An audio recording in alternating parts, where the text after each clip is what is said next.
गजा एक ऐसा नाम जो जंग, दर्द और तबाही का पर्याय बन चुका है, लेकिन अब इसी गजा को लेकर अंतर्राष्ट्रीय राजनीति में एक बड़ा मोड़ आ गया है। संयुक्त राष्ट्र सुरक्षा परिषद ने उस प्रस्ताव को मंजूरी दे दी है जो आने वाले सालों में पूरे मध्य पूर्व की दिशा बदल सकता है। एक अंतर्राष्ट्रीय स्त्रीकरण बल यानी कि ISF की राह साफ कर दी गई है, यानी गजा की हिफाजत के लिए उतरेगी एक अंतर्राष्ट्रीय सेना।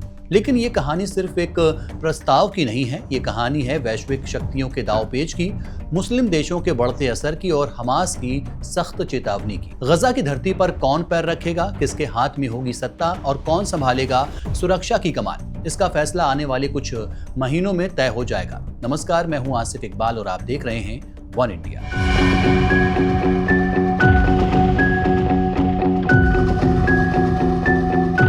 UNSC यानी कि संयुक्त राष्ट्र सुरक्षा परिषद ने अमेरिकी राष्ट्रपति डोनाल्ड ट्रंप के गजा शांति प्रस्ताव पर सहमति जताते हुए गजा के लिए एक नया प्रशासनिक और सुरक्षा ढांचा तैयार करने की मंजूरी दे दी है। इसके साथ ही गजा पट्टी में एक अंतर्राष्ट्रीय स्त्रीकरण बल यानी कि इंटरनेशनल स्टेबलाइजेशन फोर्स को तैनात करने का रास्ता साफ हो गया है। अमेरिकी राष्ट्रपति डोनाल्ड ट्रंप ने इसे इतिहास के लिए एक सचमुच अहम पल करार दिया है। यह प्रस्ताव 13 वोटों के साथ पारित हुआ, जबकि रूस और चीन ने इसमें खुद को अलग रखते हुए अब्सटेन किया। रूस और चीन का कहना था कि फिलिस्तीनियों की भूमिका साफ क्यों नहीं है, गजा के भविष्य में UN की भूमिका इतनी कम क्यों कर दी गई है। इसके बावजूद प्रस्ताव पास हुआ और ये मंजूरी आने वाले सालों की नींव रखती है। प्रस्ताव का सबसे अहम हिस्सा है बोर्ड ऑफ पीस, एक ऐसी अंतरिम सत्ता जिसे गजा के हर पहलू पर फैसले लेने की कानूनी ताकत दी जाएगी। ये बोर्ड गजा का शासन, पुनर्निर्माण, सुरक्षा प्रबंधन, आर्थिक ढांचे की बहाली, सार्वजनिक सेवाओं और मदद पर काम करेगा। यानी गजा की हर महत्वपूर्ण कमान इस नए बोर्ड के हाथों में होगी। लेकिन बड़ा सवाल यह है कि इस बोर्ड में कौन होगा, इसका फैसला अभी तक नहीं हुआ है। इस प्रस्ताव पर रूस और चीन ने सवाल खड़े कर दिए हैं। प्रस्ताव में साफ कहा गया है कि संयुक्त राष्ट्र की सीधी भूमिका बहुत कम होगी, मतलब गजा का भविष्य अब UN नहीं बल्कि ISF और बोर्ड ऑफ पीस तय करेगी। यह बदलाव दुनिया की राजनीति में अमेरिका और उसके सहयोगियों के बढ़ते असर की तरफ इशारा करता है। आपको बता दें कि अमेरिकी प्रस्ताव के तहत जिस इंटरनेशनल स्टेबलाइजेशन फोर्स यानी कि ISF की मंजूरी दी गई है, वो UN की पारंपरिक ब्लू हेलमेट शांति सेना की तरह नहीं होगी। इस फोर्स का मिशन होगा गजा को निशस्त्रीकरण करना, हथियारों को हटाना, सैन्य ढांचों को खत्म करना और नई फिलिस्तीनी पुलिस फोर्स को ट्रेनिंग देना। सबसे अहम बात, ISF पर UN के नियम लागू नहीं होंगे। ये फोर्स अपने ढांचे, फंडिंग, तैनाती, नियम और कमान खुद तय करेगी। अब सवाल ये उठता है कि ISF किन देशों की फोर्स होगी, यानी गजा की जमीन पर किसकी सेना उतरेगी। मिस्र ISF का सबसे प्रमुख दावेदार संभव है कि मिस्र इस फोर्स का नेतृत्व करे। इंडोनेशिया 20,000 तक सैनिक भेजने की क्षमता जताई है।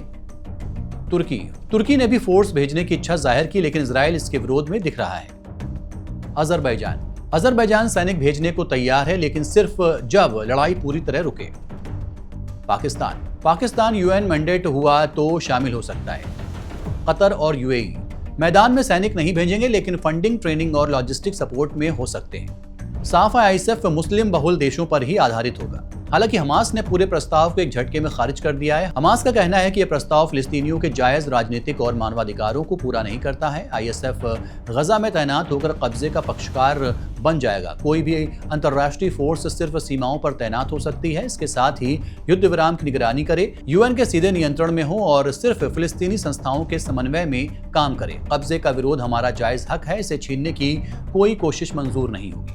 हमास ने मांग की है कि जंग पूरी तरह खत्म हो, गजा का पुनर्निर्माण हो, इजराइल का कब्जा खत्म हो और यरूशलेम राजधानी के साथ आजाद फिलिस्तीन की स्थापना हो। वहीं इजरायली प्रधानमंत्री बेंजामिन नेतन्याहू ने फिलिस्तीन के राज्य बनाने के प्रस्ताव को अस्वीकार कर दिया है। उन्होंने कहा है कि गजा की सैन्य शक्ति खत्म करने का काम किया जाएगा। लेकिन सवाल ये उठता है कि क्या ISF गजा में स्थिरता ला पाएगा। विशेषज्ञों का मानना है कि ISF मजबूत होगी क्योंकि उसे बल प्रयोग की अनुमति होगी।